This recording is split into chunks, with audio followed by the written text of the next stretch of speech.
Explosions are reported coming from the Azovstal steel plant in Mariupol, the last stronghold of Ukrainian forces in the city. The city's mayor said their stocks of food, water and medicine are running out. Russia confirmed that it carried out an airstrike on Kyiv whilst UN Chief Antonio Guterres was visiting the capital, and Russia claimed the strike destroyed the production buildings of Ukraine's missile and space enterprise. Ukrainian President Volodmir Zelenskyy has called for a stronger global response to the Russian strikes. Kyiv, meanwhile, said Russian forces have captured villages in the Donbas. Zelenskyy says the situation there in the eastern region and the northeastern Kharkiv is difficult.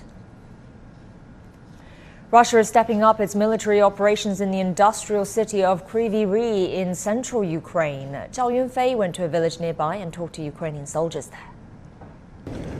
We are on the most front line. We are now accompanied by Ukrainian troops. This is a so-called gray area with fighting underway. We hear shelling every few minutes.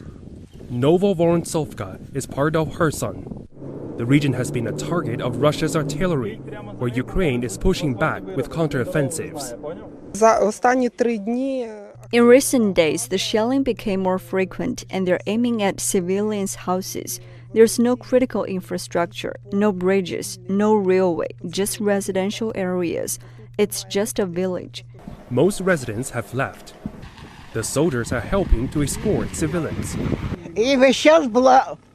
All the time, it was like this. This villager says her house kept shaking due to constant bombing. At first I thought there wouldn't be any problem staying in the village.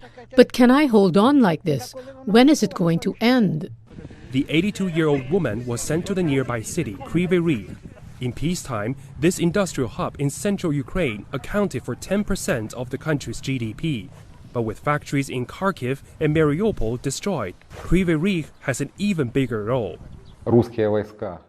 The Russian forces were moving up from occupied Crimea and occupied Kherson region. Now they've come to Kyiv, which is a gateway to central Ukraine. In this warehouse, staff members sort out daily necessities for people in need. They're also keeping the food that can preserve longer as a stockpile for the city. All utilities in the city are working, like gas, water and electricity.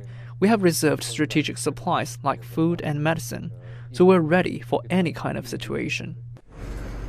The city's deputy mayor gives me a tour. The bus ride is free to some 50,000 refugees, a welcoming gesture to the displaced. How do you evaluate the safety situation of Kyiv at this moment? I can say we've created one of the strongest defense lines in Ukraine. We are confident about Ukrainian forces. We are ready for any development of the situation. We are going to defend the city. The deputy mayor says the situation is worrisome, but his city is fully prepared to repel any offensive. Zhao Yunfei, CGTN, Kyiv, Central Ukraine.